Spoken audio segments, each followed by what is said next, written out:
এবং ইরানের মধ্যে যুদ্ধের আজ টানা 11 দিন এবং আক্রমণের ঝাঁজ ক্রমশ কিন্তু বাড়াচ্ছে তেহরান। আমেরিকা এই যুদ্ধে সরাসরি এন্ট্রি নেওয়ার পরে কিন্তু ইরান স্পষ্ট করে দিয়েছিল যে তারা কোনো মতেই চুপ করে বসে থাকবে না। আর ইসরায়েলের 15টি শহরে টানা হামলা ইরানের, বেছে বেছে জনবসতি এলাকায় ক্ষেপণাস্ত্র হানা ইরানের।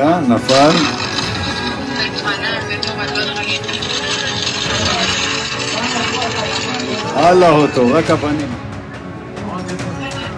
זהו. רגע, נפל.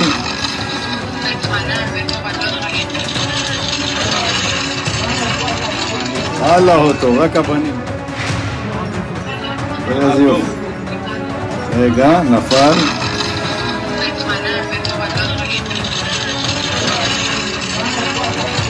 הלאה אותו, רק הפנים.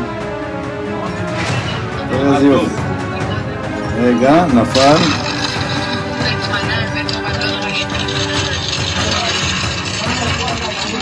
הלאה אותו, רק הפנים. זהו. רגע, נפל.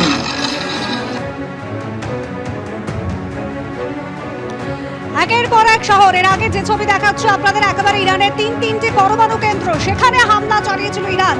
আর এবার আক্রমণের আগের ছবি রেখেছে আপনাদের সামনে, হামলার আগের ছবি। ফোর্দো, নাতানজ এবং ইস্পাহান, এই সমস্ত পারমাণবিক কেন্দ্রে হামলা চালিয়েছিল আমেরিকা এবং ঠিক তার হামলার পরবর্তীও ছবি রেখেছি আপনাদের সামনে।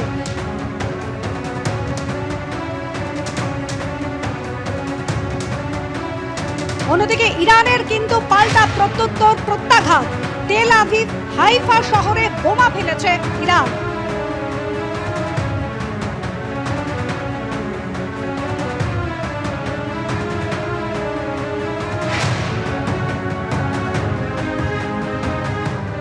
ভারতের অবস্থান যে দুটো যুযুযুমান দেশ ইসরায়েল এবং ইরানের সাথে সমসম্পর্ক বজায় রাখা, এইটা ভারতের স্বার্থে খুবই দরকার এবং ভারতের কাছে একটি বড় চ্যালেঞ্জ। এখনো পর্যন্ত যে সম্পর্কের আমরা দেখতে পাচ্ছি, দু দেশের সাথে ভারত সম্পর্ক ভালো রেখেছে, যেটা গত দুদিন ধরে আমরা দেখছি ইরান ওখানকার যারা আমাদের ভারতীয় ছাত্রছাত্রীরা আটকে পড়েছিল, তারা যাতে বেরিয়ে আসতে পারে একটা সেফ প্যাসেজ করে 1 ঘন্টার জন্য, ওরা কোনো রকম আকাশসীমায় কোনো বিপদ হবে না বলে আশ্বস্ত করেছে এবং একই সঙ্গে ইসরায়েলও সেটা মেনে নিয়েছে। এইটা আমার মনে হয় দু দেশের সঙ্গে সুসম্পর্কে একটি লিটমাস টেস্ট।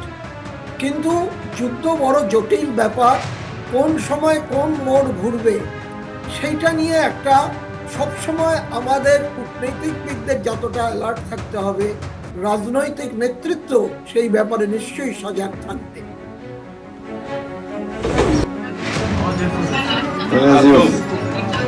רגע, נפל.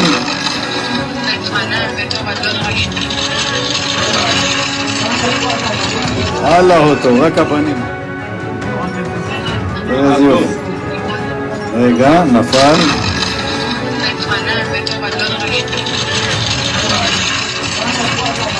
הלאה אותו, רק הפנים. זהו.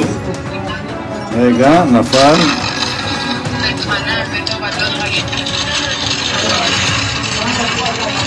הלאה אותו, רק הפנים.